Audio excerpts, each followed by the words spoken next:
Dari pembahasan diam atau pembahasan sabar atau pembahasan mengalah atau pembahasan jangan membalas keburukan dengan keburukan dan seterusnya, saya melihat kadang-kadang sebagian dari kita memahaminya tidak utuh, memahaminya tidak kondisional, tetapi mengeneralisir pemahaman itu dalam kasus apapun, dan ini tidak berlaku dalam Islam. Karena dalam Islam itu selalu ada yang namanya dawabit, detail masalah. Masalahnya apa dulu? Sehingga nggak boleh seseorang itu mengeneralisir sebuah jawaban kalau ternyata memang kasusnya berbeda. Kecuali hikmah ya. Kalau hikmah boleh. Hikmah yang sama untuk kasus yang banyak. Contoh hikmah keutamaan istighfar. Ada yang datang bilang, saya belum dikaruniai anak. Apa ya yang harus saya lakukan? Banyak istighfar. Datang lagi, saya belum dapat pekerjaan. Apa yang harus saya lakukan? Banyak istighfar. Saya ribut dengan pasangan. Apa yang harus saya lakukan? Banyak istighfar. Kebun saya kering. Apa yang harus saya lakukan? Banyak istighfar. Dan seterusnya, itu hikmah. Kalau hikmah itu kayak mutiara. Dia punya banyak sisi dan semuanya bercahaya. Tapi kalau jawaban yang sifatnya adalah hukum dan seterusnya, fikih, ini nggak bisa mengeneralisir semua masalah dengan satu fatwa. Kadang-kadang dalam satu hal dia boleh, tapi dalam kondisi yang lain dia menjadi tidak boleh atau sebaliknya. Nah, pemahaman tentang pembahasan kita bab diam kemarin, ketika kita menyimpulkan bahwa diam itu adalah pilihan orang-orang bijak, diam itu adalah baik. Diam itu justru cara kita membela diri, gitu kan ya. Diam cara paling baik untuk membela diri, bukan membela agama. Itu dua kalimat yang berbeda. Diam cara paling baik untuk membela diri, bukan membela agama. Kalau membela agama atau ada kemungkaran kita diam, itu kalau bahasa ulama dia adalah syaitan dalam wujud manusia. Nauzubillah min dzalik. Gak boleh diam. Cuman kita juga perlu belajar kalau gak boleh diam terus kita ngapain. Karena ada orang bilang kita gak boleh diam, tapi dia juga gak ngerti ngapain setelahnya, nyikapinnya gimana, ngeresponnya gimana, ekspresinya gimana. Nah, ini semuanya adalah pembahasan yang tidak satu kali pertemuan. Kita harus membahasnya secara berturut, kemudian kita mencoba memahaminya dari semua kondisi. Kemarin kita membahas masalah bahwa diam itu adalah cara untuk membela diri yang paling baik. Nanti fadilahnya akan ditolong oleh Allah, dinaungi malaikat, didoain malaikat.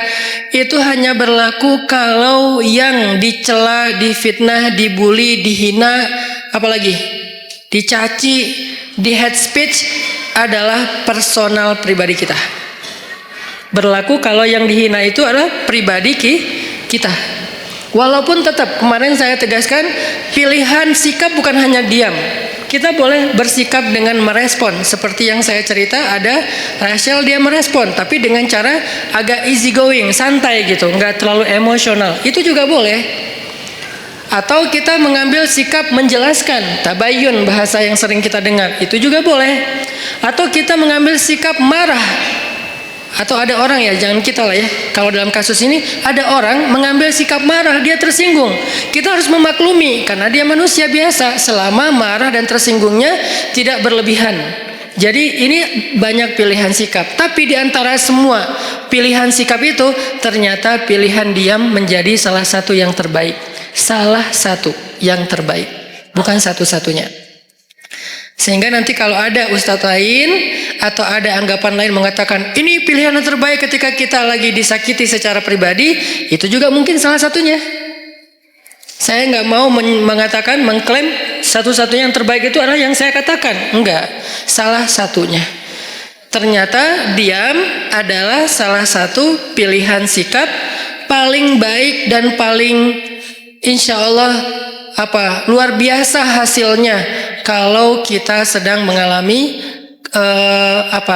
kezoliman terhadap diri kita secara pribadi. Tapi terhadap orang yang dalam tanggungan kita, keluarga kita, orang tua kita, pasangan kita, anak kita, saudara kita, bahkan saudara seiman kita, itu beda lagi.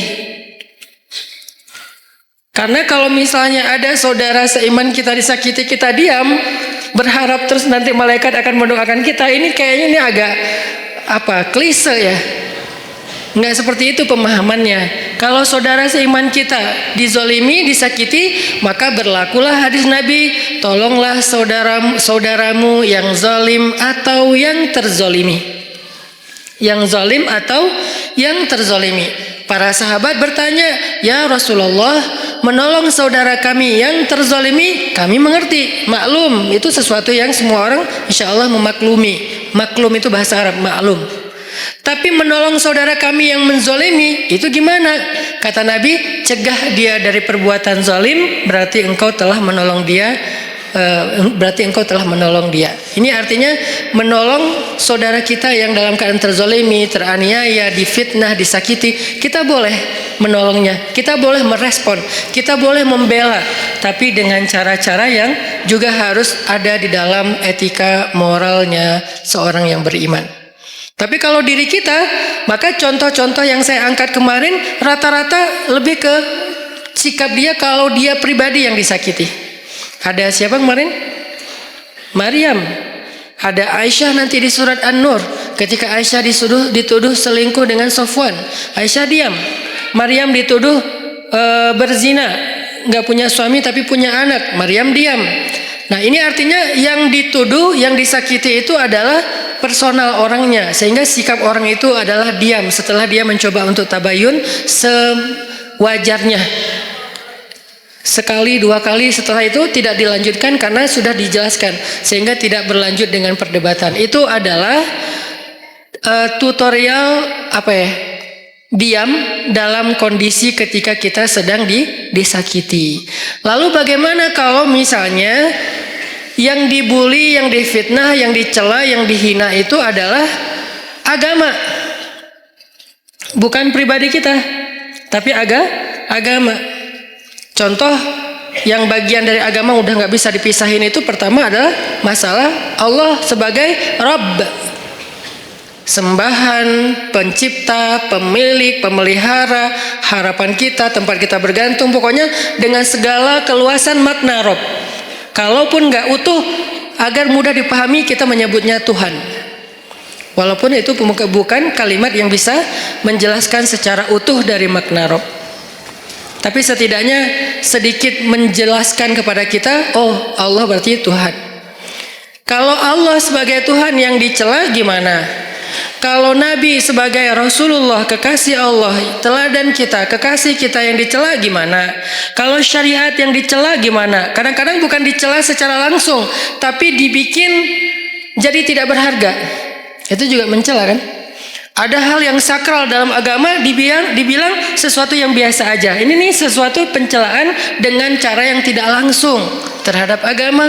Nah, gimana kita responnya? Apakah kita diam? Apakah kita merespon? Terus gimana cara kita ngerespon? Itu yang akan kita bahas pada malam ini. Assalamualaikum warahmatullahi wabarakatuh.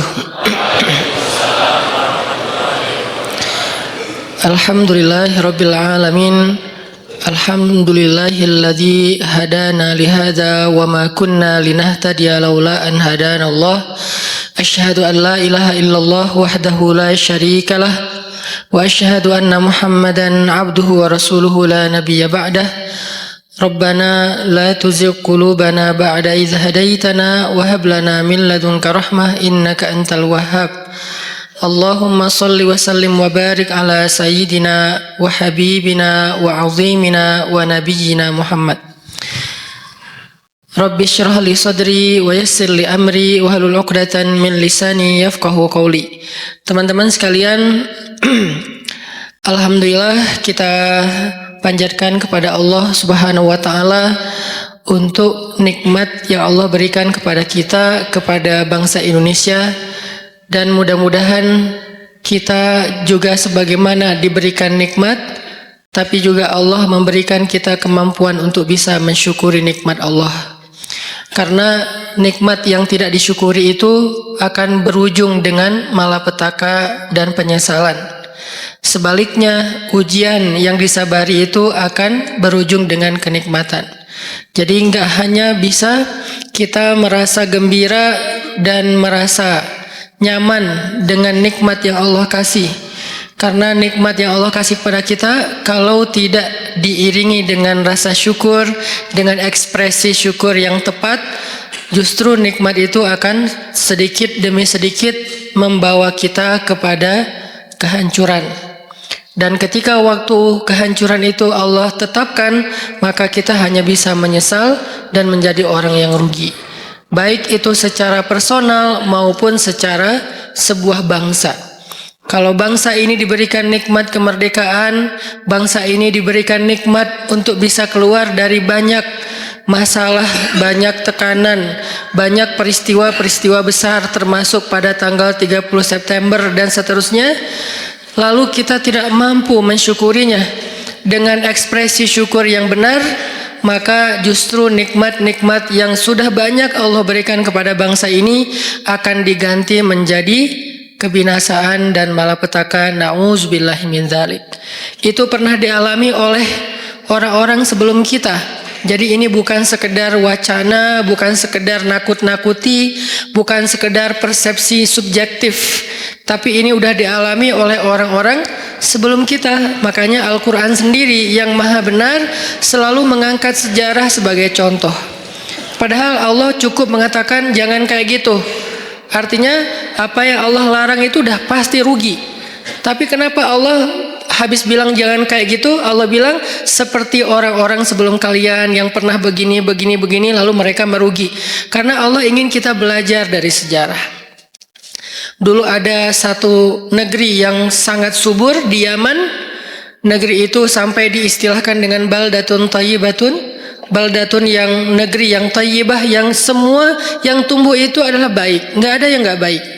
Tapi tiba-tiba berubah menjadi sebuah negeri yang berwarna hitam karena Allah hanguskan negeri itu dengan kebakaran yang luar biasa. Tapi kalau kita baca sejarah, itu bukan kebakaran karena human error, Allahu alam, tapi ini adalah salah satu bentuk kemarahan Allah kepada mereka. Ini artinya kita belajar untuk berekspresi tentang mensyukuri nikmat Allah Subhanahu wa taala, baik kita secara pribadi maupun kita secara bangsa, supaya Allah Subhanahu wa taala mendawamkan nikmat itu untuk bangsa Indonesia. Teman-teman yang dirahmati Allah, malam ini kita akan melanjutkan pembahasan atau obrolan kita pada pertemuan sebelumnya, yang waktu itu saya sempat bahas dengan tema diam. Kebenaran setelah pembahasan dengan tema diam ini, ada beberapa pertanyaan yang saya lihat di sosial media, terutama di komen postingan-postingan saya, yang menurut saya belum tuntas pemahamannya. Sehingga muncullah komen-komen yang ada yang sifatnya bertanya, ada yang sifatnya menyimpulkan. Kalau yang sifatnya bertanya, buat saya itu sangat fair, karena namanya orang nggak paham maka dia bertanya. Tapi kalau yang sifatnya menyimpulkan lalu keliru, buat saya harus diluruskan. Nah, dari pembahasan diam atau pembahasan sabar atau pembahasan mengalah atau pembahasan jangan membalas keburukan dengan keburukan dan seterusnya, saya melihat kadang-kadang sebagian dari kita memahaminya tidak utuh, memahaminya tidak kondisional, tetapi mengeneralisir pemahaman itu dalam kasus apapun. Dan ini tidak berlaku dalam Islam.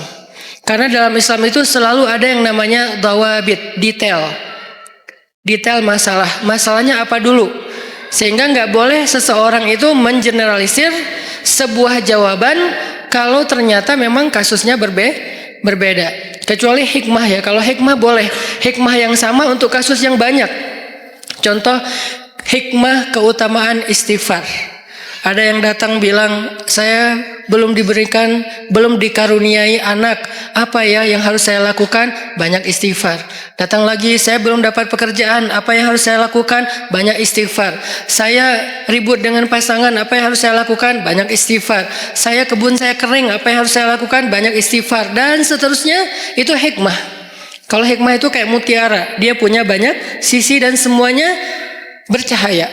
Tapi kalau jawaban yang sifatnya adalah hukum dan seterusnya, fikih, ini nggak bisa mengeneralisir semua masalah dengan satu fatwa. Kadang-kadang dalam satu hal dia boleh, tapi dalam kondisi yang lain dia menjadi tidak boleh atau sebaliknya. Nah, pemahaman tentang pembahasan kita bab diam kemarin, ketika kita menyimpulkan bahwa diam itu adalah pilihan orang-orang bijak, diam itu adalah baik, diam itu justru cara kita membela diri, gitu kan ya. Diam cara paling baik untuk membela diri, bukan membela agama. Itu dua kalimat yang berbeda.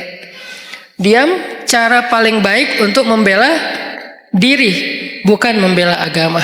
Kalau membela agama atau ada kemungkaran kita diam, itu kalau bahasa ulama dia adalah syaitan dalam wujud manusia. Nauzubillah min dzalik. Nggak boleh diam. Cuman kita juga perlu belajar kalau nggak boleh diam terus kita ngapain. Karena ada orang bilang kita nggak boleh diam, tapi dia juga nggak ngerti ngapain setelahnya, nyikapinnya gimana, ngeresponnya gimana, ekspresinya gimana. Nah, ini semuanya adalah pembahasan yang tidak satu kali pertemuan. Kita harus membahasnya secara berturut, kemudian kita mencoba memahaminya dari semua kondisi.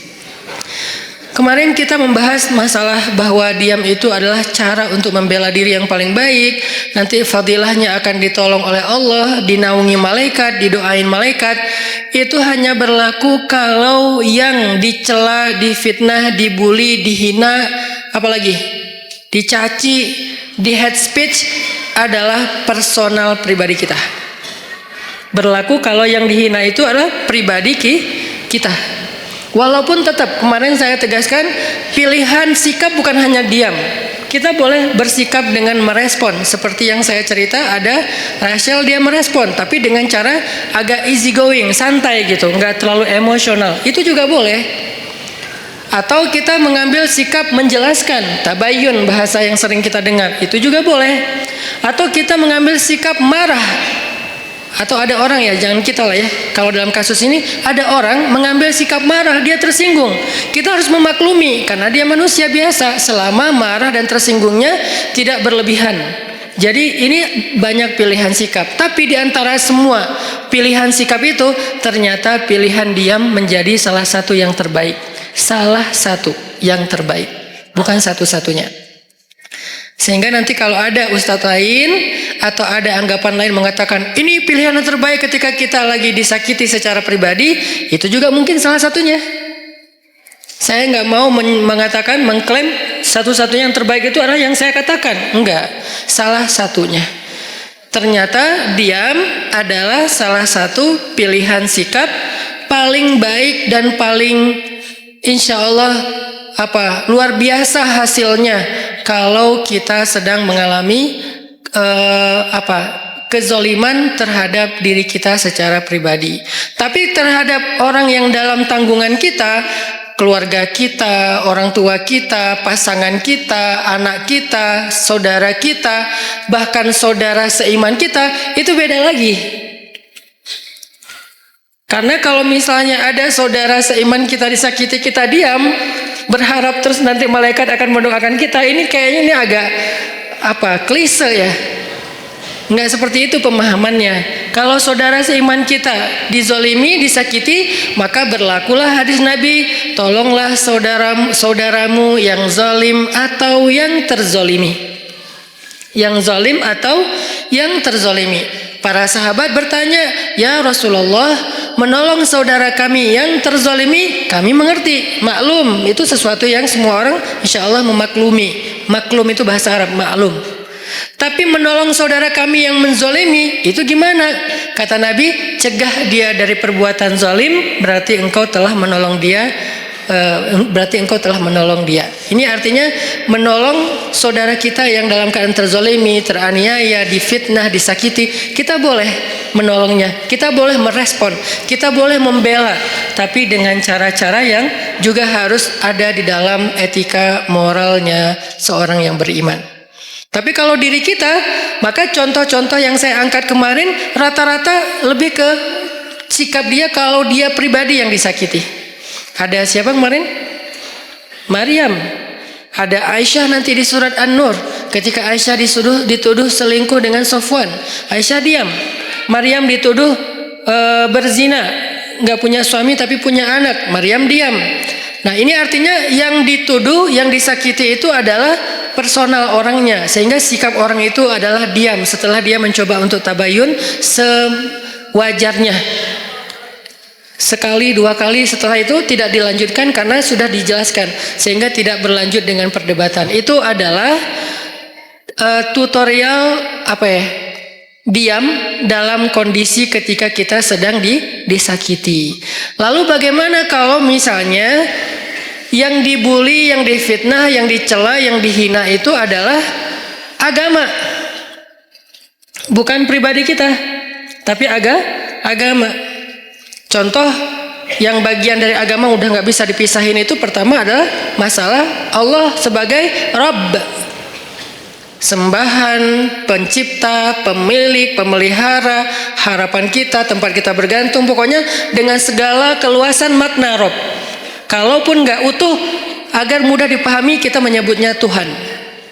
Walaupun itu bukan kalimat yang bisa menjelaskan secara utuh dari makna Rabb.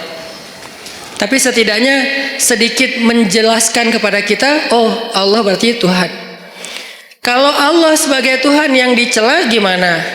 Kalau Nabi sebagai Rasulullah, kekasih Allah, teladan kita, kekasih kita yang dicela gimana? Kalau syariat yang dicela gimana? Kadang-kadang bukan dicela secara langsung, tapi dibikin jadi tidak berharga. Itu juga mencela kan? Ada hal yang sakral dalam agama dibilang sesuatu yang biasa aja. Ini nih sesuatu pencelaan dengan cara yang tidak langsung terhadap agama. Nah, gimana kita responnya? Apakah kita diam? Apakah kita merespon? Terus gimana cara kita ngerespon? Itu yang akan kita bahas pada malam ini. Jadi bisa dibilang malam ini tuh kayak diam part 2 lah. Jadi masih tema yang sama, tapi kelanjutannya supaya kita dapat tambahan angle. Oh, kalau angle-nya gini ternyata sikapnya nggak sama, berubah lagi. Oh, ternyata kalau angle-nya ini hasilnya beda lagi gitu. Ini adalah kelanjutan dari pembahasan pada pertemuan kita yang sebelumnya. Oke, sebelum kita membahas lebih lanjut tentang diam part 2 ini, cara kita menyikapi orang yang menyakiti hal-hal yang prinsip dalam keimanan kita, Allah, Rasulullah, syariat, Al-Quran, hadis, ulama, apalagi orang soleh, termasuk bahkan saudara, keluarga, masyarakat, tetangga, mukmin disakiti, gimana sikap kita? Maka sebelumnya yuk kita sama-sama tilawah dulu firman Allah di dalam surat Ali Imran ayat 181. Di sini ada cerita yang berkaitan dengan tema kita. Karena menjelaskan sesuatu dengan cerita itu kayaknya akan jauh lebih universal. Surat Ali Imran ayat 181.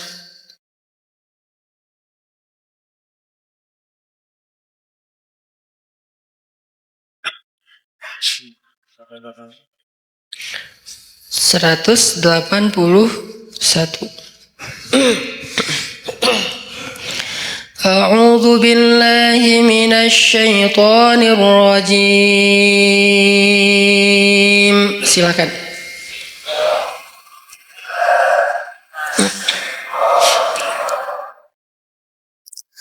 Bismillahirrahmanirrahim.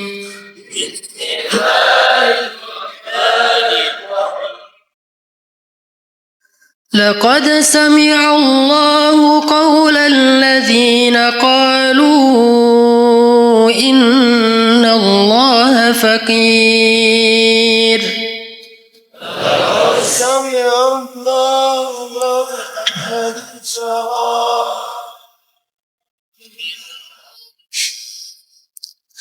الذين قالوا إن الله فقير ونحن أغنياء.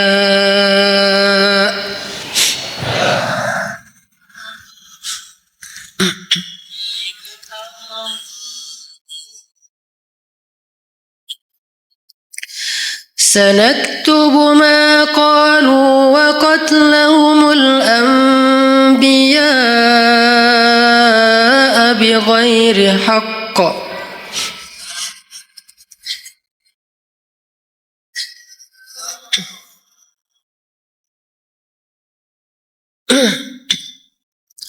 ونقول ذوقوا عذاب الحريق.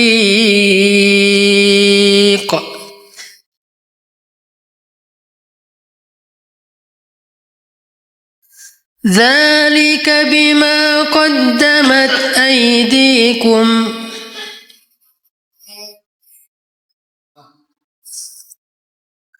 وأن الله ليس بظلام للعبيد.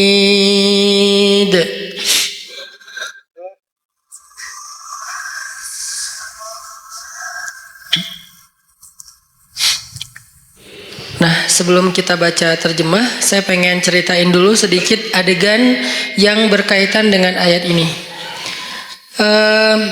Satu hari Abu Bakar As-Siddiq lagi main ke sebuah kawasan atau ke sebuah pasar tempat orang-orang Yahudi ngumpul.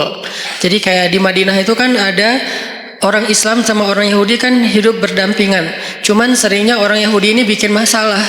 Mereka membatalkan perjanjian, mereka mengganggu kaum muslimin, mereka menyebarkan fitnah, termasuk salah satunya fitnah Aisyah selingkuh.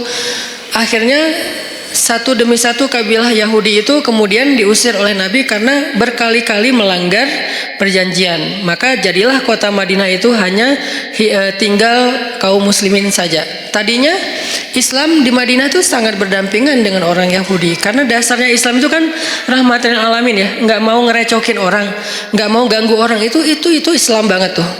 Islam nggak mau ganggu orang, Nabi itu paling nggak enak ngerepotin orang, itu tuh Islam banget. Tapi juga Islam punya prinsip, dia punya hal yang buat dia itu nggak bisa ditawar. Salah satunya adalah kehormatan, apalagi yang berkaitan dengan kehormatan perempuan. Kemudian masalah ideologi, hal-hal yang akidah, syariah, sehingga muncullah kalimat lakum dinukum waliyadin. Kalian dengan cara agama kalian, kami dengan cara agama kami. Bisa nggak kayak gitu kita hidup? Nggak usah saling mengganggu. Bisa, oke. Tanda tangan perjanjian, jalan beberapa lama. Ternyata dilanggar sama orang Yahudi. Sekali dibiarin, diminta pertanggungjawaban 2 kali, kemudian Nabi menuntut 3 kali, udah berkali-kali sampai puncaknya yang paling parah, misalnya kayak membunuh, mempermalukan perempuan muslimah, ini udah nggak bisa ditawar, makanya diusir oleh Rasulullah SAW. Nah, waktu itu kaum Yahudi masih berdampingan dengan Nabi. Satu hari Abu Bakar datang ke tempat main atau nongkrongnya orang Yahudi lah, kayak kafenya Yahudi lah mungkin, atau restorannya Yahudi gitu kan. Mereka lagi nongkrong. Datang Abu Bakar situ. Tadinya Abu Bakar datang niatnya baik, pengen silaturahim. Bukan silaturahim ya, pengen temenan lah. Karena sebetulnya silaturahim dalam makna aslinya hanya berlaku untuk keluarga. Sebutlah dengan bahasa kita silaturahim. Pengen silaturahim sama beberapa tokoh Yahudi, salah satunya bernama Fanhas. Nah, ketika sampai di tempat Fanhas nongkrong, Abu Bakar datang, terus Abu Bakar duduk dengan Fanhas. Abu Bakar ngobrol gitu sama Fanhas. Fanhas, kamu tahu kan Islam itu benar? Soalnya Fanhas ini siapa? Fanhas ini tokoh agama Yahudi yang memiliki ilmu sejarah yang bagus tentang nabi-nabi sebelumnya, yang dia membaca Alkitab, yang pasti di dalam Alkitab itu disebutkan tentang Nabi Muhammad. Makanya Abu Bakar ngobrol dengan Fanhas, baik-baik sih ngobrolnya. Fanhas, kamu tahu kan Islam itu benar? Kamu tahu kan Muhammad itu utusan Allah sesuai dengan yang kamu baca di dalam literasi kamu? Kata Fanhas, ya emang kenapa? Terus kenapa kamu nggak ikut aja, nggak beriman, cuma nanya doang gitu, bukan maksa? Apa jawaban Fanhas? Bagaimana saya mau mengikuti sebuah agama yang Tuhannya itu miskin, yang Tuhannya itu fakir, dan dia membutuhkan harta dari kita. Ketika dia berfirman, "May yuqridullaha qardhan hasana." Itulah bedanya orang yang kufurnya kufur fikrah, intelektual, dengan kufur karena dia nggak paham. Kalau orang yang kufur nggak paham, kita toleran banget. Orang-orang yang nggak suka dengan syariah karena dia nggak paham, kita toleran banget. Ya udah, nggak apa-apa, nggak maksa. Dia nggak mau menjalankan syariat, nggak apa-apa. Tapi kalau dia mempengaruhi orang lain dengan sebuah propaganda, dengan framing negatif, dengan hal-hal yang membentuk opini publik yang salah, nah ini dalam Islam perlu diluruskan. Kalau di dalam masyarakat lingkungan bangsa kita tuh kayak beberapa tokoh sekuler liberal, salah satunya yang kemarin sempat ramai bilang menghafal Quran udah nggak penting gitu kan. Ya mungkin dia kurang baca sejarah juga menurut saya, padahal itu sejarah yang paling simpel sih, nggak harus jadi ahli. Bahwa di masa Nabi selain udah ada penghafal Quran, Nabi juga menyuruh sahabat untuk menulis Al-Quran. Udah ada penghafal Quran banyak, ada Ibnu Mas'ud, ada Ibnu Abbas, ada Ibnu Umar, ada banyak sahabat penghafal Quran yang hidup di masa Nabi. Tapi tetap aja Nabi nyuruh nulis Al-Quran. Atau sebaliknya, udah ada yang nulis, tapi tetap aja Nabi memotivasi mereka menghafal Al-Quran. Jadi ada yang menghafal, ada yang menulis. Cuman belum dijilid kayak gini. Ini namanya mushaf. Kalau belum dijilid namanya nuskhah. Kalau udah dijilid namanya mushaf, sudah satu jilid. Sehingga dari Al-Fatihah sampai Al-Ikhlas, An-Nas udah ada di sini semua gitu.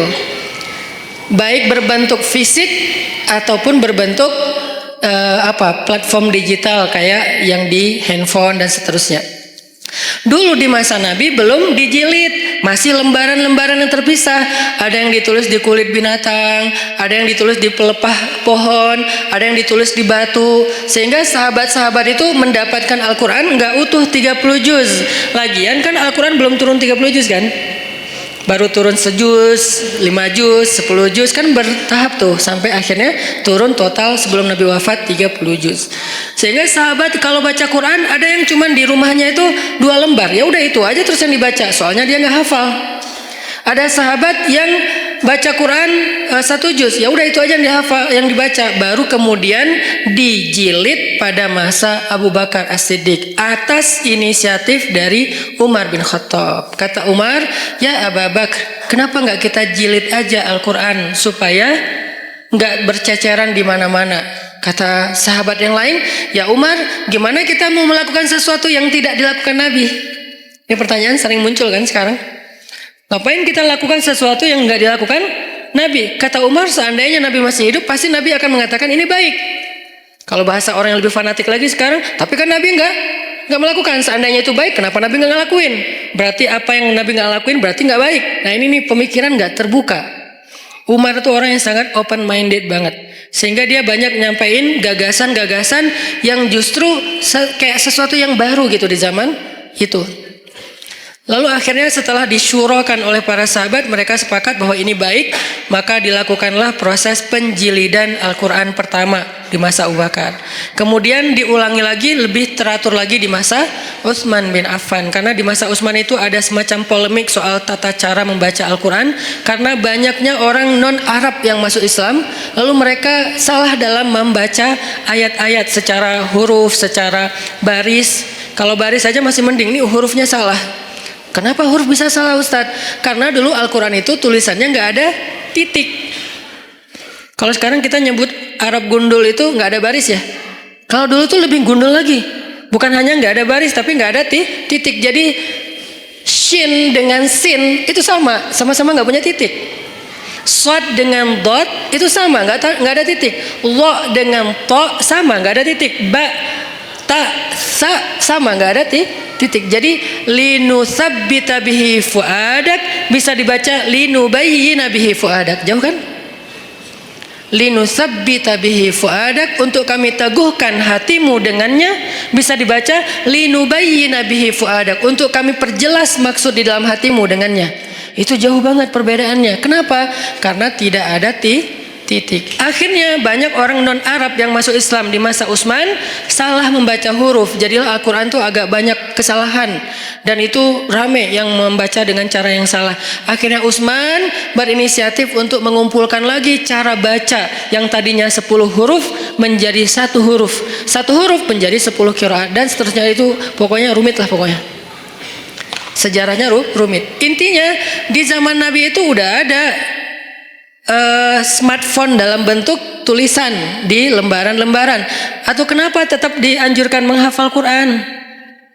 Ini jawaban paling logis menurut sejarah. Belum lagi nanti ada jawaban dari sisi spiritual, bahwa menghafal Quran itu fadilahnya luar biasa.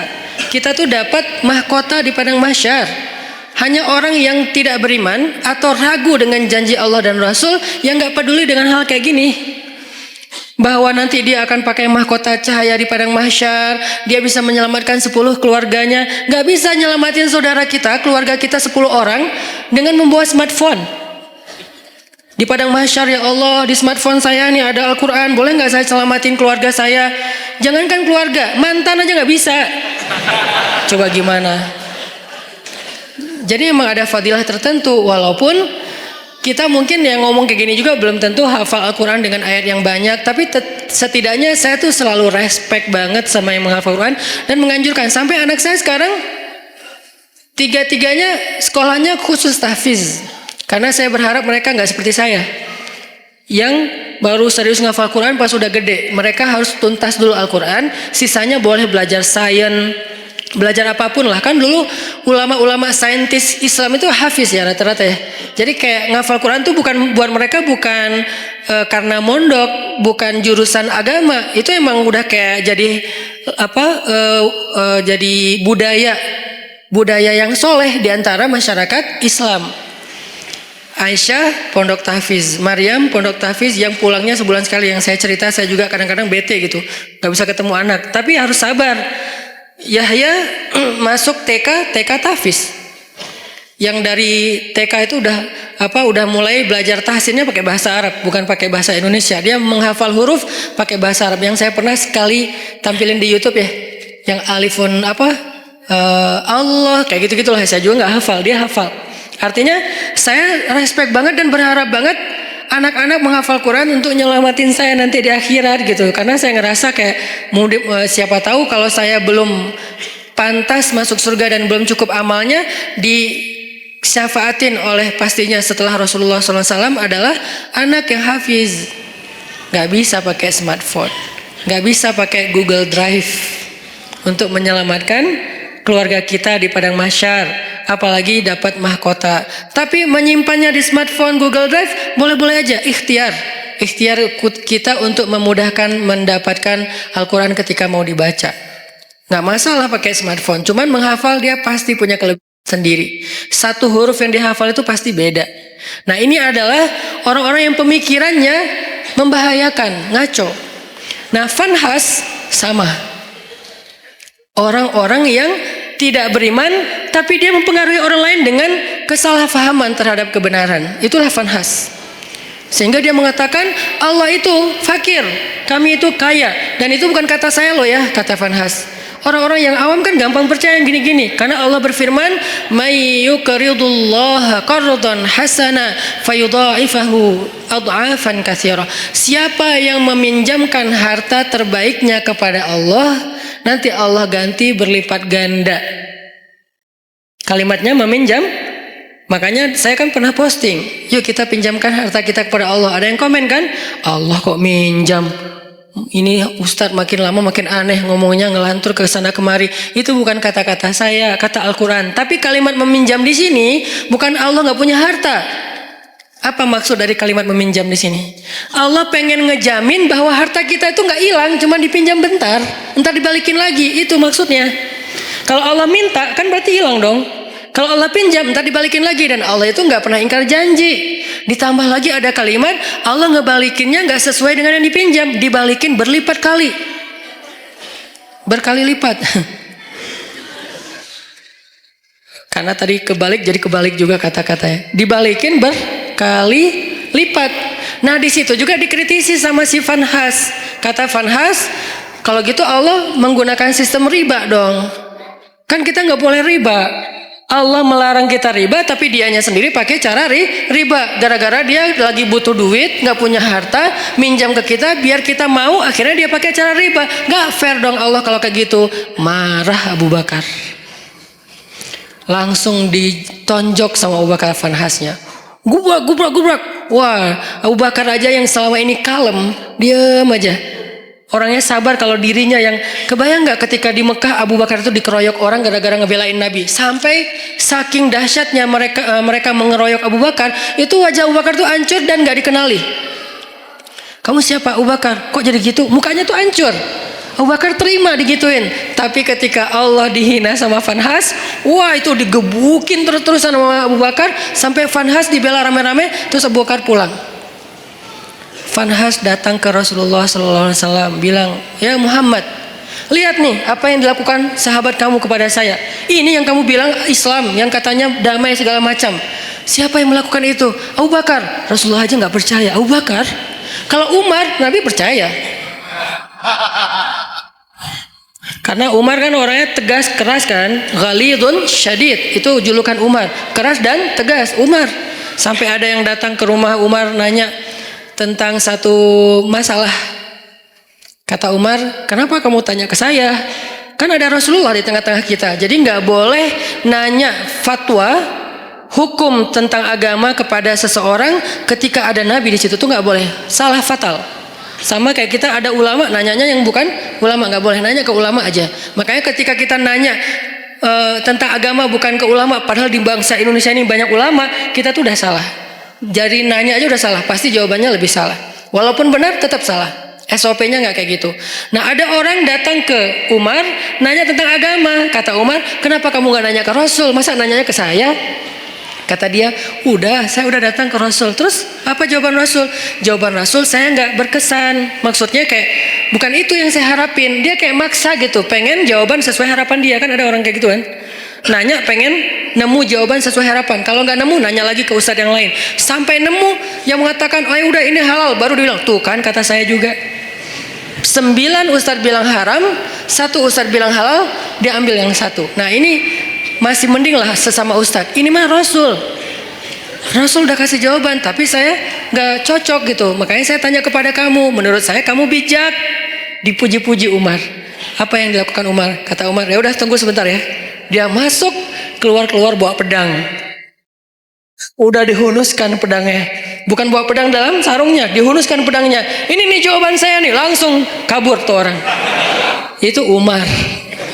Karena Umar tersinggung, dianggap sebagai orang bijak, sementara Rasul aja ditolak. Itu penghinaan buat Rasul dan penghinaan buat Umar sendiri. Makanya Umar langsung ngeluarin pedang, orangnya kabur. Tapi ini yang melakukan Abu Bakar, bukan Umar. Orang yang gak pernah dikenal, pernah mukulin orang. Satu-satunya yang pernah dipukul Abu Bakar itu cuma berhala. Ketika dia masih kecil, diajak ayahnya untuk ngelilingin tawafin berhala. Ayahnya yang tawaf, Abu Bakar duduk nungguin. Pas ayahnya udah pergi, berhala itu dilemparin sama Abu Bakar.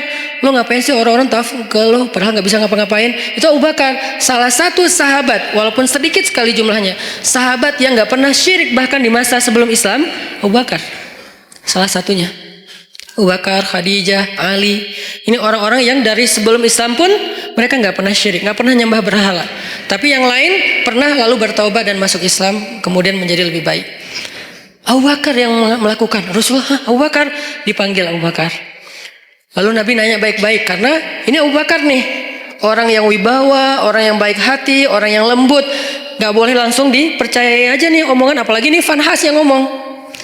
Rasulullah nanya, ya Abu Bakar, ini perbuatan kamu? Ya Rasulullah. Nabi kaget. Jadi itu bukan hoax. Benar nih Abu Bakar nonjokin orang, gebukin orang. Ya Rasulullah. Ya Abu Bakar, kenapa kamu pukul dia? Apa jawaban Abu Bakar? Ya Rasulullah, inna aduwallah qala qawlan aziman annallaha faqirun wa annahum minallahi anillahi aghniya. Ya Rasulullah, sesungguhnya musuh Allah ini mengatakan satu kalimat yang sangat fatal, yang sangat buruk tentang Allah. Dia bilang Allah itu fakir dan mereka itu kaya dan tidak butuh kepada Allah. Maka ghadibtu lillah ya Rasulullah, saya marah karena Allah ya Rasulullah. Rasulullah nanya ke si Fanhas, Fanhas, benar kamu bilang Allah fakir? Enggak, namanya juga orang Bani Israel. Enggak semua Yahudi itu kayak gitu. Karena ada Yahudi yang lurus dulu, enggak tahu sekarang. Tapi umat Yahudi kan Nabi Musa Yahudi yang membawa agama Yahudi. Kemudian nanti ada keluarga Nabi Musa yang Yahudi, termasuk sampai Zakaria, Imran Yahudi kan. Jadi bukan agamanya, Bani Israel lah yang paling bawel itu. Ternyata dia bohong, dia bilang enggak. Wah, Abu Bakar udah mukulin saya, sekarang dia memfitnah saya. Muhammad, beginikah didikanmu terhadap sahabatmu? Rasulullah bingung, mana yang benar nih? Abu Bakar mukul Fanhas, tapi Fanhas bilang saya nggak mengatakan hal yang kayak gitu. Saya disakitin sama Abu Bakar. Abu Bakar itu emang benci sama saya sejak dulu. Akhirnya ketika Nabi tidak bisa menilai siapa yang benar, siapa yang salah, turunlah ayat ini. Allah mendengar pembicaraan orang yang mengatakan Allah fakir dan kami kaya. Dengan segala macam kemarahan Allah juga marah tuh. Di sini Allah kayak bilang, aku juga marah, bukan Abu Bakar doang, kata Allah. Jadi Abu Bakar kayak dibela gitu sama Allah. Abu Bakar, bareng kita marah sama dia. Gitu. Kan keren ya Abu Bakar ya di situ ya. Sampai Allah mengatakan apa tadi ayatnya teh? Wa naqulu dzuqu adzabal harik, dan kami balas ucapan mereka dengan kalimat dzuqu adzabal harik, rasakan azab yang membara. Itu tuh ancaman Allah kepada Fanhas nanti di akhirat. Artinya Allah tuh merestui Abu Bakar marah. Allah merestui Abu Bakar marah. Tapi kita jangan buru-buru menyimpulkan ini terus kita langsung take action ya. Wah, ini bahaya, gue tonjokin aja nih. Jangan, karena ini nih Fanhas. Yang kita hadapi kan bukan Fanhas kan, beda-beda kan. Ada yang namanya apa? Mungkin dia pakai nama Abu atau apalah kayak gitu-gitu kan. Ini nggak boleh difanhasin. Karena kalau dia difanhasin nanti jadi rame, Islam malah yang jelek juga kan. Makanya ya hadapi aja dengan argumentasi ilmiah, hadapi aja dengan penjelasan yang meluruskan persepsi kepada masyarakat, nggak usah terpancing. Biarkan harusnya hukum yang bergerak di situ, karena emang kewajiban seorang yang memegang hukum, penguasa. Kalau dia nggak mengambil tindakan hukum, dia bertanggung jawab di hadapan Allah SWT. Dalam arti membiarkan orang menghina Allah, Rasulullah, agama Allah. Membiarkan saja dosa, karena dia mampu untuk mencegah, untuk menyikapinya, untuk menghukum dengan cara yang terbaik. Di zaman Umar, ketika Umar jadi khalifah, ada tuh yang kayak gitu tuh, suka nyebarin hal-hal yang kayak aneh, nyeleneh tentang agama. Asalnya dari Irak. Dia ini emang tokoh liberalnya Irak lah. Dia nyebarin fitnah tentang makna ayat Al-Quran. Saya lupa tapi ayatnya apa, nanti saya cek lagi. Tapi dia kayak bikin keraguan orang terhadap kebenaran Al-Quran. Kalau dalam bahasa ulama ini disebut dengan istilah syubhat. Makanya ada istilah raddus syubhat, menolak membantah syubhat-syubhat tentang agama. Ada yang mengatakan misalnya ternyata melakukan hubungan walaupun tidak halal, tidak resmi, tidak dalam akad nikah, asalkan sama-sama rela, itu sesuatu yang dibolehkan. Ini namanya syubhat, menyebarkan fitnah tentang agama di tengah-tengah masyarakat. Ini fatal banget dalam sebuah sebuah bangsa atau masyarakat. Di zaman Umar ada orang kayak gitu. Kalau kita baca sejarah kekhalifahan Umar itu luar biasa loh. Ada orang yang dideportasi karena terlalu ganteng, selebgram, terlalu ganteng, dan itu nggak ada hasil editan. Kalau saya kan ngeditnya lama kan ya, pakai editor terbaik lah, Rifat C. Tapi kalau ini nggak perlu diedit, udah emang ganteng. Rambutnya ikal sepundak, keren banget. Sampai saking gantengnya dia, cewek-cewek nggak mau nikah kecuali sama dia. Kan kasihan banget cowok yang lain ya. Gak mau nikah kecuali sama dia. Sampai ada cewek-cewek bikin syair tentang dia, kayak bikin lagu gitu tentang dia, di aransemen dengan cara-cara yang berbeda-beda. Ada syair isinya gini, seandainya tempat tidurku hangat bersama dengan dia. Coba, syair jahiliyah namanya. Aku ingin tempat tidurku terasa hangat bersama dia. Sampai gitu terdengar oleh Umar. Nauzubillah, kata Umar, innalillah, astagfirullah. Umar kan suka keliling-keliling gitu kan. Pas dengar itu Umar nanya kepada kayak kabinetnya, siapa cewek itu? Dia fansnya. Siapa cowok yang disebut di situ? Itu. Akhirnya dipanggil cowok itu ke tempat Umar. Kemudian Umar melihat, ganteng. Emang ganteng gitu. Kenapa kok cewek senang sama dia? Gantengnya di sebelah mana ya? Akhirnya Umar berkesimpulan yang buat dia makin ganteng itu emang mahkotanya adalah rambut. Rambutnya adalah mahkota. Akhirnya, kamu tahu kesalahan kamu apa? Apa wahai Amirul Mukminin? Kamu terlalu ganteng. Salah saya apa? Kan saya takdirnya lahir seperti ini, Ci. Ya udah, sekarang kamu harus dikurangi kegantengannya sedikit biar nggak jadi fitnah. Itu tuh di zaman Umar ada yang kayak gitu kejadiannya. Coba kayak gitu-gitu aja diurus oleh negara loh. Demi supaya kan tugas seorang pemimpin itu adalah menjamin rakyatnya itu tidak terjadi masalah kan, termasuk masalah moral. Ini kan masalah moral yang nanti merusak juga masalah spiritual, iman, ibadah kan jadi nggak khusyuk ngingat dia terus lagi sholat. Makanya nggak boleh. Nah akhirnya kata Umar, kamu harus dikurangin kegantengannya. Caranya dipotong rambutnya. Astagfirullahaladzim, digundul, dipotong sampai habis. Akhirnya ini hak saya gimana?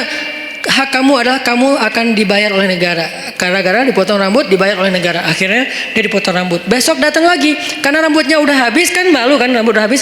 Dia pakai sorban. Datang ke Umar. Kata Umar, ini lebih ganteng.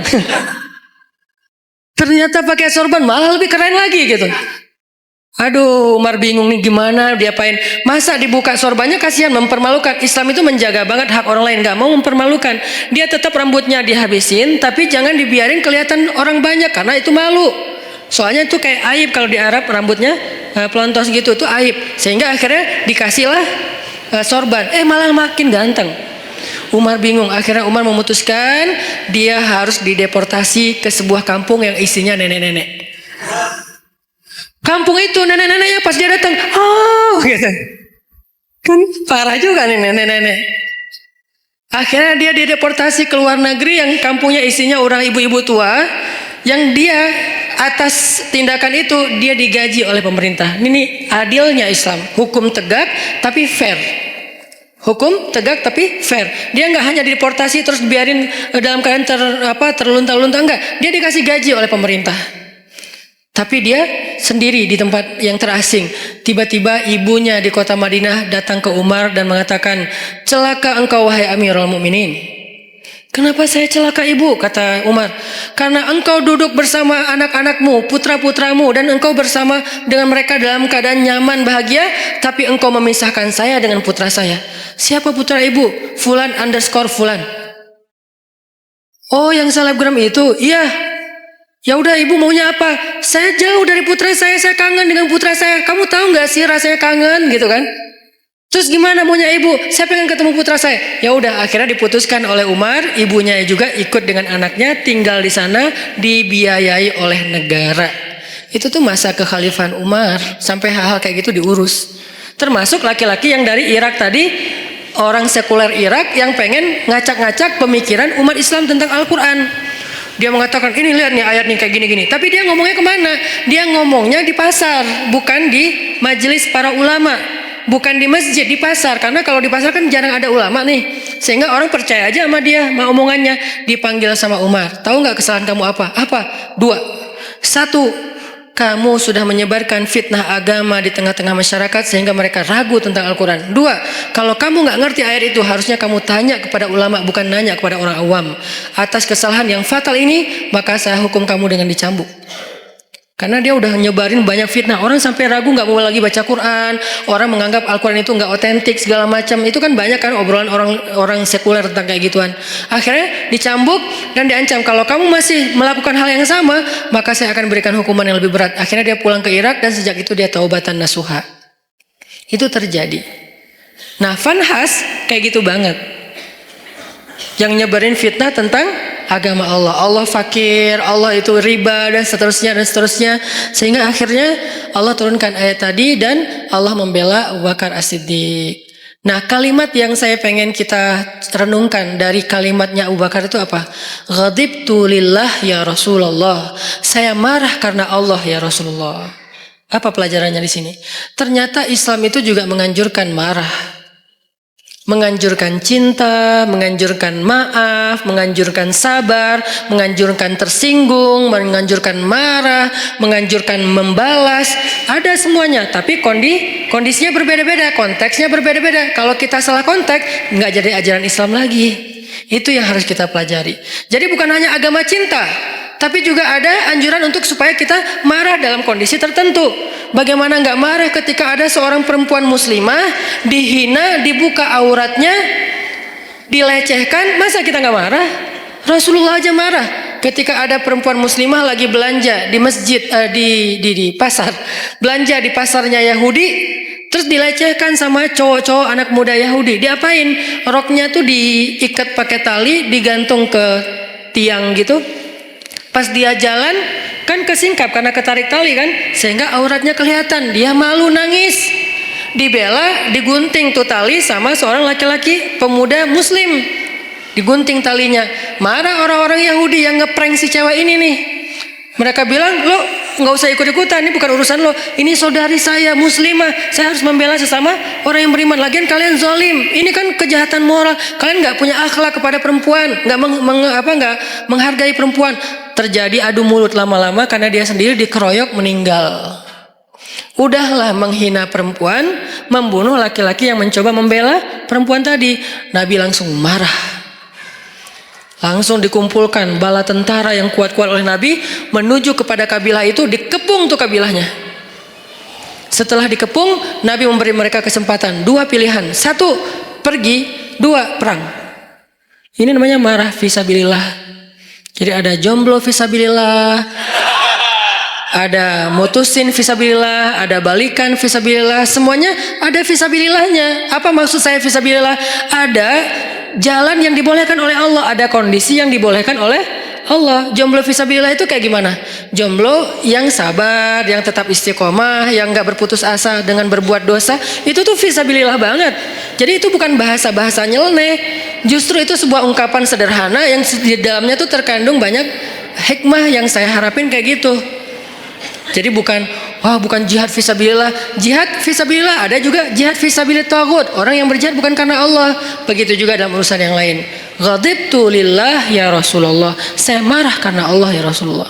Berarti apa? Di antara cabang-cabang iman adalah emosi. Perasaan cinta, perasaan malu, perasaan takut, perasaan marah. Itu semuanya bagian dari iman. Kalau ada orang mengatakan iman itu hanya cinta, sampai ada kalimat, ya Allah kalau saya beribadah karena saya penginkan surga, tutup surga itu dari saya. Kalau saya beribadah karena saya takut neraka, masukkan saya ke neraka. Saya beribadah hanya karena cinta kepadamu. Ini membentur-benturkan 2-3 hal yang sebetulnya 3-tiganya baik. 1, roja, mengharapkan surga, itu baik, bagian dari iman. 2, khauf, takut neraka, itu juga bagian dari iman. 3, mahabbah, cinta kepada Allah, itu juga bagian dari iman. 3-tiganya emosional, perasaan. Ternyata iman itu juga menyangkut urusan perasaan. Sehingga pertanyaannya, sudah berimankah perasaan kita? Jangan-jangan yang baru beriman lisan kita. Asyhadu an la ilaha illallah, asyhadu anna Muhammad Rasulullah. Lisan kita beriman. Apakah hati kita beriman? Yaitu yakin. Apakah perasaan kita beriman? Yaitu takut kepada neraka, mengharapkan surga, mengharapkan ampunan Allah, cinta sama Allah, kangen sama Allah, cinta sama Rasulullah. Itu kan imannya, perasaan. Sudah berimankah pikiran kita? Artinya pikiran kita itu yadhkurunallaha qiyaman wa qu'udan wa ala junubihim. Ingat Allah terus. Dalam keadaan berdiri, duduk, berbaring, itu kayak simbol dari totalitas kehidupan dia. Ingat Allah terus. Itu berarti pikirannya sudah beriman. Sudah berimankah tangan kita yang tercegah dari menyakiti orang lain? Sudah berimankah kaki kita yang tidak mau melangkah ke tempat-tempat dosa? Sudah berimankah sekujur tubuh kita dengan segala bentuk amal solehnya? Termasuk perasaan. Sehingga orang yang tidak marah ketika agamanya dihina, orang yang tidak marah ketika Allah dihina, Rasulullah dicela, itu tuh berarti imannya, perasaannya belum utuh keimanannya. Saya nggak bilang nggak beriman ya, karena itu terlalu ekstrim menuduh orang tidak beriman. Tapi dalam bab itu dia belum utuh keimanannya, belum baik keimanannya, karena harusnya dia marah. Cuman yang harus kita perjelas juga adalah gimana cara kita marah. Gimana cara kita mengekspresikan marah? Marah harus, tapi mengekspresikannya ada banyak cara dan itu sangat kondisional. Gak bisa digeneralisir. Tapi marah harus. Tersinggung harus. Coba kalau ada yang menghina ibu kita, marah gak? Marah pasti, gak mungkin gak marah. Salah gak kita marah? Gak salah, cuman gimana cara kita marah, kan gitu kan? Waktu kecil dulu kan suka gitu kan. Ada teman kita menghina ayah kita dengan dibuat foto ayah kita di tanah terus diinjak-injak. Nih ayah kamu nih, gitu kan ya. Akhirnya kita, wah lu ngina ayah gua. Akhirnya berantem. Waktu kecil kan suka gitu tuh. Ngalamin gak sih masa-masa kayak gitu? Udah nggak ada ya? Kalau yang milenial mungkin nggak ngalamin. Kalau saya kan sebelum milenial, udah agak tua. Dulu pernah ngalamin masa-masa si bolang kayak gitu tuh. Terus kita kayak bikin kertas, tulis nama ayah saya Abdurrahman, nama ibu saya Kartini. Jadi ibu saya Kartini itu cuma saya yang boleh nyanyi itu. Ibu kita Kartini, cuma saya karena ibu saya Kartini namanya. Kartini Abdurrahman, nih gue injak-injak nih gue sobek-sobek nih. Wah bener nih lo cari masalah sama gue. Akhirnya berantem. Atau dibales kalau gak berani berantem, nulis juga nama ayah dia sama ibu dia. Kita sobek-sobek juga. Ujung-ujungnya sih berantem juga. Kenapa kita marah? Karena kita cinta sama orang tua kita. Gak mungkin enggak. Kadang-kadang kita kayak sebel sama ibu kita, tapi kita gak rela ada orang menghina ibu kita kan. Kadang-kadang kita kayak beda pendapat sama orang tua kita, tapi kita gak rela ada yang menyakiti orang tua kita. Itu tuh udah pasti. Umumnya kayak gitu. Hanya anak durhaka yang gak kayak gitu. Umumnya orang kayak gitu. Gimana pun dia gak dekat sama orang tuanya, gimana pun dia kayak gak nyaman dengan orang tuanya, kadang-kadang berdebat, berselisih, sampai marah, tapi dia gak rela orang menyakiti orang tuanya. Apalagi ini lebih dalam rasanya daripada masalah keluarga. Kenapa bisa gitu Ustaz? Karena suatu hari Umar bin Khattab datang kepada Nabi mengatakan, "Ya Rasulullah, aku mencintaimu lebih dari apapun kecuali diriku sendiri." Cinta itu perasaan, bagian dari iman. Kata Nabi, belum sempurna wahai Umar. Artinya belum cukup wahai Umar. Belum cukup iman kalau hanya baru mencintai Rasul lebih dari apapun juga selain diri sendiri. Belum cukup wahai Umar. Artinya imannya belum utuh. Terus gimana ya Rasulullah? Katakan aku mencintaimu lebih daripada apapun termasuk diriku sendiri. Ya Rasulullah, aku mencintaimu lebih daripada apapun termasuk diriku sendiri. Al-an ya Umar, al-an. Sekarang baru cukup wahai Umar, baru cukup. Dan Umar gak ngomong dengan lisannya saja, dia ngomong dengan perasaannya. Kalau dia udah ngomong itu tuh benar-benar rasanya dalam sedalam itu. Artinya perasaan, emosi bagian dari iman. Sehingga yang harus kita syahadatkan dalam tanda petik, yang harus kita islamkan, yang harus kita cas terus keimanan dalam diri kita, bukan hanya wawasan di kepala kita dengan duduk di taklim, bukan hanya lisan kita dengan mengucapkan kalimatan thayyibah, tapi juga termasuk rasa, perbuatan, akhlak, semuanya harus ditanya. Sudah berimankah diri kita? Sudah berimankah akhlak saya? Sudah berimankah pandangan saya? Karena pandangan orang yang beriman tidak akan melihat aurat. Pandangan orang yang beriman tidak akan melihat yang dosa. Nanti di atas mereka ada yang lebih dahsyat lagi. Jangankan aurat orang lain, aurat sendiri aja gak mau ngelihat. Siapa dia? Ali bin Abi Thalib. Aurat sendiri aja gak ngelihat. Coba, kebayang gak tuh? Ya gak usah dibayangin juga sih. Aurat sendiri gak mau ngelihat. Saking karamallahu wajhah, saking mulianya wajah dan matanya Ali bin Abi Thalib, aurat sendiri gak mau lihat. Dalam peperangan dia duel sama musuh, kemudian dia menebas kaki musuhnya dengan pedang Ali, lalu tersobeklah pakaian laki-laki tersebut dan kelihatan pahanya. Ali langsung palingkan wajahnya, gak mau ngelihat paha musuh. Coba, padahal lagi perang tuh, bukan lagi jalan, lagi kayak kena motor atau apa misalnya sobek, enggak. Dan itu cowok, kebayang gak cewek? Kalau kita cewek, ini cowok, artinya ya apa sih, teman doang atau apa gitu kan ya. Walaupun ada sebagian yang mengatakan paha bukan aurat. Kalau yang mengatakan paha bukan aurat berarti adegan itu bukan paha, lebih dari itu. Kalau yang mengatakan paha itu aurat berarti kejadian itu hanya sebatas paha. Dua-duanya pendapat ulama dan kita hargai. Yang jelas Ali nggak mau ngelihat, langsung memalingkan wajahnya. Nah musuhnya kan curang, di mana-mana kan di film juga yang fiktif, yang namanya antagonis selalu curang kan. Nggak ada yang antagonis tapi baik hati, itu namanya bukan antagonis, hero. Dia pasti curang. Begitu Ali sebagai superhero-nya balik arah, dia nyerang, curang kan. Tapi Ali yang digituin, Ali gitu, salah orang. Ali balik arah, justru pedangnya tuh lagi siaga. Begitu dia nyerang, diputerin lagi tuh pedang, putus leher musuh tersebut. Dan itu musuh bukan orang biasa, legendnya orang Mekah. Yang sahabat-sahabat gak berani duel sama dia, diam semuanya. Ali yang berani. Siapa yang mau menantang saya? Diam sahabat yang lain. Kata Ali, gak ada yang bangkit. Ya Rasulullah, saya. Kata Rasulullah, Ali duduk aja Ali. Gak ada cowok di antara kalian yang berani nantang saya. Marah kan Ali digituin kan ya. Sahabat-sahabat diam. Kenapa gak ada yang bangkit? Itu tuh terkenal Amru, orang yang paling jago berpedang di antara orang Mekah, belum pernah kalah sama sekali. Jadi benar-benar menang KO terus gitu. Amru yang menantang. Diam. Ali bilang, ya Rasulullah Ali, aku nggak tega kalau sesuatu terjadi sama kamu. Rasulullah aja kayak ngerasa Ali nggak bisa ngalahin dia. Ali diam, tapi gregetan banget. Siapa yang berani nantang saya? Atau kita pulang aja nih, udah beres. Akhirnya, ya Rasulullah, jangan biarkan dia menghina Islam. Biarkan saya menghadapi dia. Allah yang akan menolong saya. Ali, hati-hati ya. Ya Rasulullah, datanglah Ali. Akhirnya tarung dan Ali menang telak dalam pertarungan waktu itu. Ini nih karamallahu wajah. Matanya itu mata yang beriman, telinganya telinga yang beriman, lisannya lisan yang beriman, wajahnya wajah yang beriman. Gimana wajah yang beriman?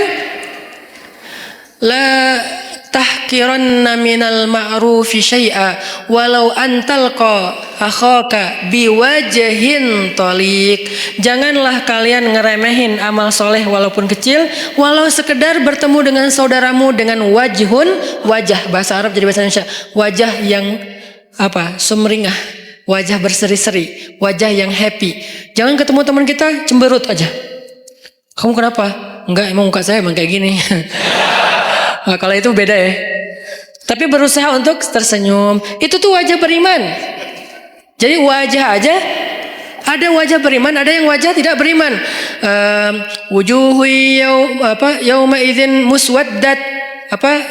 Gitu ya kurang lebih. Pokoknya wajah mereka hari itu dalam keadaan tertutup debu, dalam keadaan alaiha ghabarah, dalam keadaan tertutup debu, dalam keadaan hitam legam. Itu wajah orang kufur. Sedangkan orang yang beriman wajahnya bercahaya, wajahnya happy, wajahnya bahagia. Dari sejak di dunia. Wajah kita sudah berimankah? Kemudian apa lagi? Hati kita sudah berimankah? Perasaan kita sudah berimankah? Tangan, kaki kita sudah berimankah? Rambut kita sudah berimankah? Dan seterusnya, semuanya. Gimana rambut yang beriman, Ustadz? Nabi melarang kita untuk membuat rambut yang terlalu ditipisin sebelah ya, sampai tinggal di atas doang gitu kan. Itu dalam Islam dilarang. Berarti rambut yang beriman yang nggak kayak gitu. Kalau ditipis sedikit nggak apa-apa, tapi ini tipisin habis tinggal gini doang. Ya, itu tidak dianjurkan dalam Islam. Berarti rambut yang beriman, rambut yang biasa-biasa aja. Kalau bisa agak luar biasa dikit. Tadi kayak cowok yang keren tadi, rambutnya sepundak, ikal. Kalau nggak mampu Ustadz, karena kalau udah saya panjang nggak turun ke bawah, naik ke atas, ya udah jangan dipaksain. Tergantung jenis rambut. Yang jelas rapi, terus dirawat sama dia kan ya. Itu rambut orang beriman. Ternyata iman itu bukan hanya soal sholat, puasa, termasuk perasaan. Jadi marah itu bisa jadi bagian dari iman kalau tepat dalam kondisinya. Sehingga Abu Bakar marah, ghadibtu lillah ya Rasulullah. Itu kata kuncinya. Aku marah karena Allah wahai Rasulullah sallallahu alaihi wasallam. Sehingga kita wajib marah teman-teman. Sampai Nabi pernah mengatakan juga dalam masalah perasaan dan iman itu ada hubungannya. Kata Nabi, salasun man kunna wajada fihi halawatal iman. Man kunna fihi wajada halawatal iman. Ada 3 hal yang kalau seseorang itu ngerasain kalau seseorang itu mendapatkannya berarti dia merasakan nikmatnya iman. Merasakan puncaknya iman. Merasakan loh ya, bukan melakukan, bukan mengatakan, bukan memikirkan, tapi merasakan, rasa. Dan 3-tiganya rasa. Ada 3 perasaan yang kalau seseorang mendapatkan dalam dirinya berarti dia berada di puncaknya iman. 1, ayyakunallahu wa rasuluhu ahabba ilaihi mimma siwahuma. Ketika Allah dan Rasul lebih dicintai olehnya dari apapun juga. Cinta, perasaan. Yang kedua, perasaan juga. Ayyuhibbal mar'a la yuhibbuhu illa lillah. Mencintai seseorang dan tidak mencintainya kecuali karena Allah. Mencintai sesama muslim, mencintai ulama, mencintai habaib, mencintai para kiai, mencintai guru-guru kita, mencintai orang yang soleh, yang lebih soleh dari kita, mencintai, itu perasaan. Dan itu adalah wajada halawatul iman, puncaknya iman. Ketiga, ayyakraha ayyauda ilal kufr kama yakrahu ayyuqadhafa finnar. Benci. Ternyata benci juga bagian dari iman. Benci bagian dari iman. Jadi kalau ada orang Islam itu tidak membenci, benci. Kepada apa dia benci? Kepada dosa. kepada kemungkaran, kepada kekufuran, dia benci. Makanya bahasanya ayyakrah ayyauda ilal kufr, dia benci untuk kembali kepada kufur. Saya nggak mengatakan kalimatnya benci kepada orang kafir, nggak. Benci kepada kembali kepada kekufuran, artinya perbuatannya. Dia benci dengan perbuatan dosa, bermaksiat, dia benci. Berarti kalau kita udah bisa membenci dosa-dosa kita di masa lalu, insya Allah kita sudah merasakan puncaknya iman, benci. Jadi kalau dikatakan Islam itu nggak ada kebencian, ada kebencian, dalam banget. Kebenciannya bagian dari 70 cabang iman. Tapi bencinya siapa? Yang dibenci adalah dosa. Makanya ada ayat Allahumma habib, ada doa Allahumma habib ilainal iman wa zayyinhu fi qulubina wa karrih ilainal kufra wal fusuqa wal isyan waj'alna minar rasyidin. Itu doa diambil dari ayat. Ayatnya walakinnallaha habbaba ilaikumul iman wa zayyanahu fi qulubikum wa karraha ilaikumul kufra wal fusuqa wal isyan wa ja'alakum minar rasyidin. Allah menjadikan kalian apa mereka gitu sebagai orang yang mencintai keimanan dan menjadikan rasa cinta itu indah dalam hati mereka. Lalu menjadikan mereka benci kepada kekufuran, dan itulah orang yang mendapatkan petunjuk. Benci kepada kufur, dosa, fusuk. Fusuk itu apa? Akhlak yang buruk. Dia nggak suka. Jadi kalau kita ngelihat ada orang yang perangainya nggak bagus dan kita ngerasa itu kayak entertain, hiburan, ini kita berarti nggak punya benci nih. Jangan benci orangnya, benci perangai perbuatan yang buruknya. Orangnya nggak ada. Ini lain lagi ceritanya. Karena orang bisa berubah kan? Kalau keburukan dari zaman iblis sampai nanti kiamat, ya tetap namanya keburukan. Yang benar sudah jelas, yang buruk sudah jelas. Tapi kalau orangnya bisa berubah. Pagi dia kufur, malam dia mukmin. Pagi dia setan, malam bisa jadi malaikat. Makanya jangan membenci orangnya. Siapa tahu suatu saat dia berubah. Tapi membenci perbuatannya wajib, bagian dari iman. Ada orang yang memperolok-olok agama. Ya kita benci perbuatannya, orangnya kita serahkan kepada Allah. Kalau perlu kita doain, ya Allah beri dia petunjuk. Tapi perbuatannya wajib kita benci. Jangan sampai perbuatan memperolok-olok agama malah kita ketawain seolah-olah itu hiburan. Berarti kita nggak punya benci fisabilillah. Makanya ada marah fisabilillah, ada benci fisabilillah, ada cinta fisabilillah, ada takut fisabilillah, ada kangen fisabilillah. Kangen siapa? Kangen dengan Rasulullah SAW. Seperti kangennya Bilal, sampai saking puncak kangennya luar biasa, dia nggak sanggup azan. Saking kangennya nggak sanggup azan. Kalau kita azan biasa aja gitu kan, mungkin semangat, tapi nggak sampai bikin kita nggak bisa ngucapin asyhadu anna Muhammadan Rasulullah. Nggak kuat Bilal ngomong itu. Kenapa? Kalimat itu dia ucapkan dulu ketika Nabi masih hidup dan mendengar. Kalau Bilal azan, Nabi senyum-senyum. Sekarang Nabi udah nggak ada, udah nggak kuat. Udahlah saya nggak bisa. Langsung turun, langsung duduk, diganti sama sahabat yang lain. Itu kangen fisabilillah. Apakah kita punya kangen fisabilillah?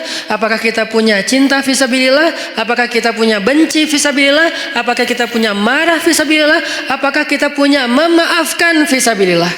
Karena semuanya perasaan. Sakit hati fisabilillah ada, tapi ada juga sakit hati yang nggak dibolehin. Baper fisabilillah banyak. Makanya baper itu bisa jadi ibadah.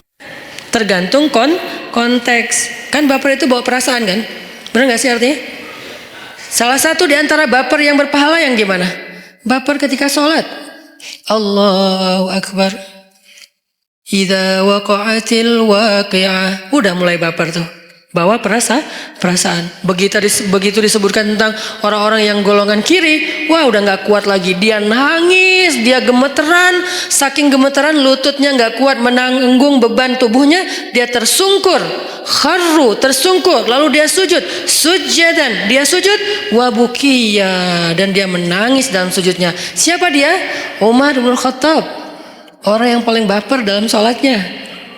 Kalau udah baca ayat-ayat kiamat di dalam sholat, Umar baper banget. Makanya ada baper yang negatif, ada baper yang positif, sehingga semua itu soal perasaan teman-teman. Untuk itu kita perlu belajar. Wah saya sedih nih, saya kecewa nih, saya tersinggung nih, saya marah. Nah, yang terakhir pertanyaannya, gimana cara kita mengekspresikan kemarahan kita, Ustadz? Kalau yang dihina itu Allah, Rasulullah, Islam, bahkan orang tua kita, keluarga kita, apa yang harus saya lakukan? Jangan membalas keburukan dengan keburukan. Itu prinsipnya. Tadi dibacakan di sholat isya kita, idfa billati hiya ahsan. Balaslah dengan cara yang lebih baik, walaupun kita marah. Lalu bagaimana dengan cerita Abu Bakar As-Siddiq? Tapi di situ bukan hanya ada satu tokoh, ada Fanhas. Nah, apakah kita tahu persis yang kita hadapi itu Fanhas? Jangan-jangan kita menjudge Fanhas banget ini, padahal dia bukan Fanhas. Dia bisa jadi adalah orang Badui yang mengencingi Masjid Nabawi. Kan itu juga perbuatan yang menghina Islam kan? Dia datang ke Masjid Nabawi, dia buang air kecil di situ. Lalu Umar udah siap-siap tuh, saya penggal nih kepalanya nih, saya penggal nih. Kata Rasulullah, ya Umar, mahlan, tunggu Umar. Ya Rasulullah, dia udah menghina masjid, dia menghina agama kita dan segala macam. Dia tuh masuk ke masjid buang air kecil loh. Lebih dahsyat. Nabi kemudian mengatakan, tunggu, jangan ganggu dia. Maksudnya, kalau sahabat langsung nyuruh dia pergi kan terganggu, soalnya dia lagi menyelesaikan hajatnya kan, kepotong kan, terganggu kan, sakit. Akhirnya beresin dulu, tunggu. Udah beres, yuk kita cari air, ambil air, bersihin. Udah disiram sama sahabat, dipanggil dia sama Rasulullah. Kamu dari mana? Dari kampung ini. Oh, pantesan. Dia tuh orang pedalaman yang tidak tahu peradaban. Di tempat dia, semua tempat itu toilet.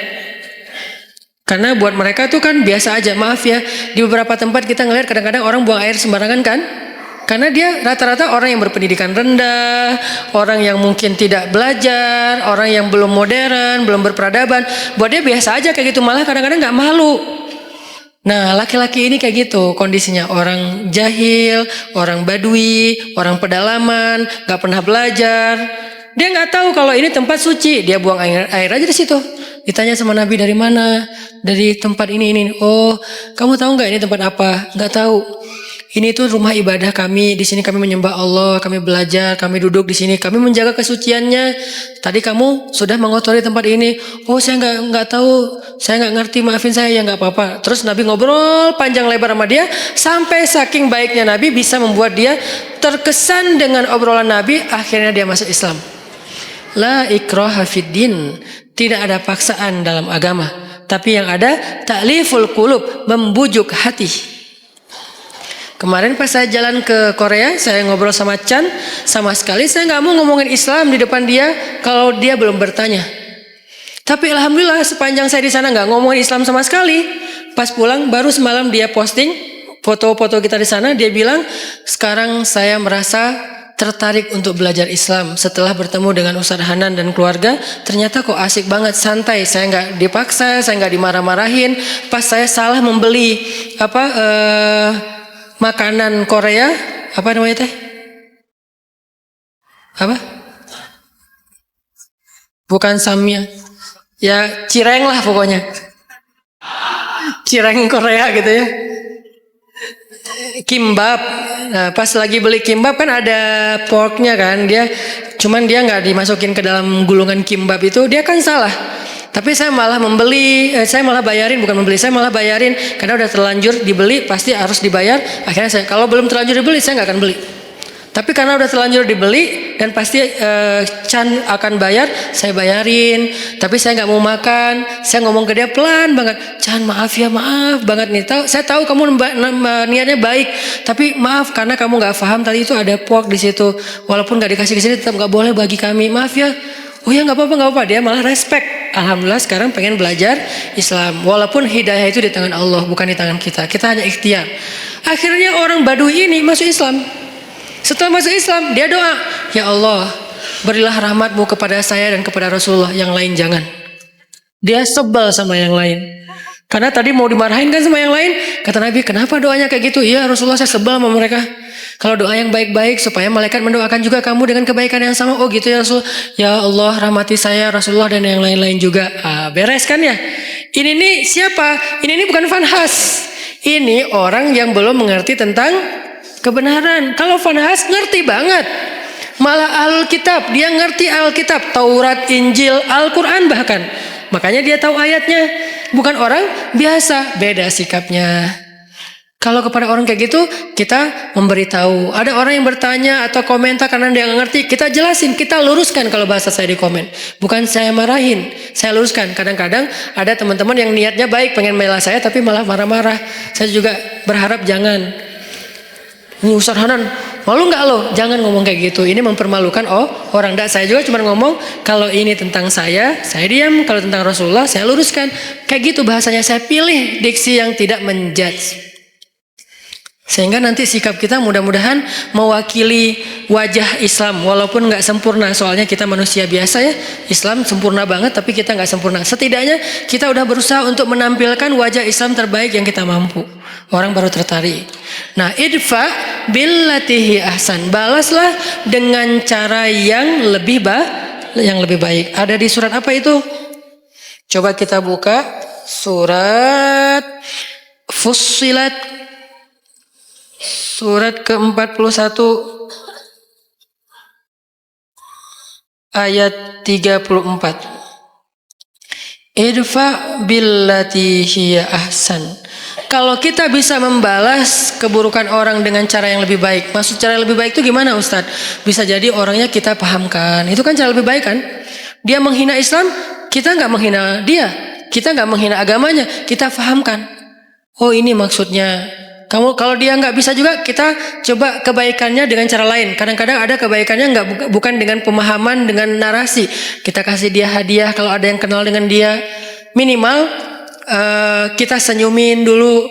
Minimal kita nasehatin dengan diam-diam lewat DM atau apapun lah. Pokoknya jangan sampai kita mencela, mendebat, ngebully rame-rame dengan nge-replay komennya dia. Kasihan. Kadang-kadang dia nggak ada niat mencela. Cuman karena nggak paham, akhirnya di replay banyak ratusan replay, semuanya menjat dia. Saya kasihan kadang-kadang kayak gitu.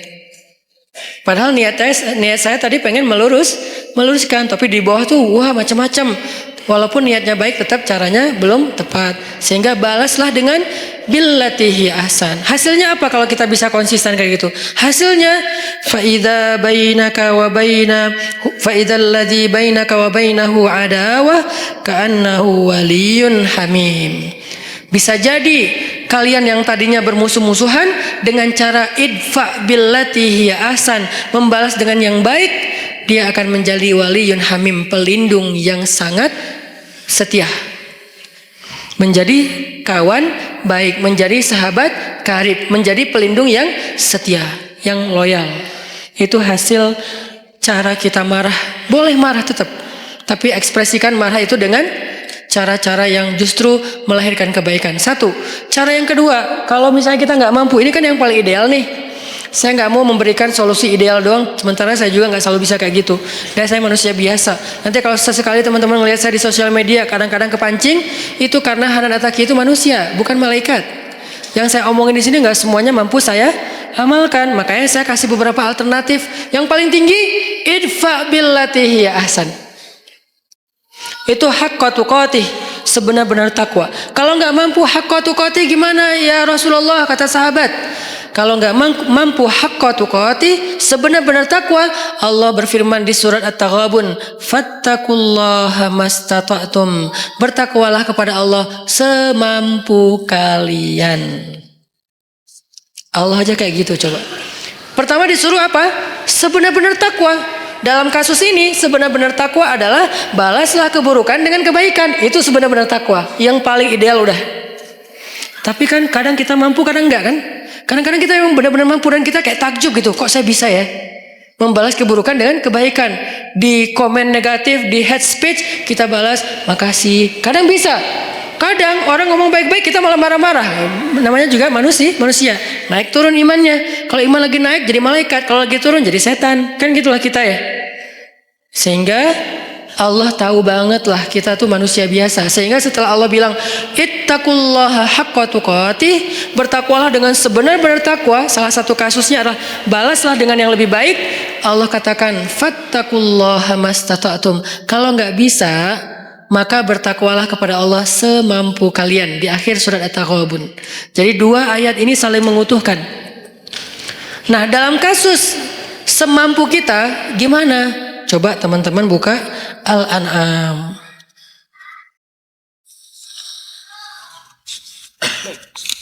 Di surat Al-An'am ayat 68. Coba lihat surat Al-An'am ayat 68. Wa idza ra'aital ladzina yakhuduna fi ayatina fa'arid anhum hatta yakhudu fi haditsin ghairi wa imma yunsiyannaka asy-syaitanu fala taq'ud ba'da adh-dhikra ma'al qaumidz zalimin. Kalau ada orang yang memperolok-olok ayat Allah, yang memperolok-olok agama Allah, yang memperolok-olok syariat Allah, maka maka berpalinglah kamu dari mereka. Itu kalau kita nggak bisa membalas dengan yang lebih baik, udah berpaling aja, jangan ikut-ikutan. Di grup, ya udah diam. Live group Ustadz, ya mungkin ayat ini salah satu ayat tentang anjuran untuk live group. Kalau isi grupnya terus-terusan, semuanya kompak, hanya ngomongin yang nyeleneh-nyeleneh, kayak hal-hal yang aneh tentang agama, syubhat, ya udah kita dianjurkan oleh surat Al-An'am ayat 68 untuk live group. Ini juga live group fisabilillah. Live group karena Allah, bukan karena kita masalah personal. Saya nggak nyaman lagi di situ. Kenapa? Saya sering dicuekin. Itu bukan fisabilillah. Kalau saya broadcast nggak ada yang respon. Kalau teman saya broadcast semuanya nyamber.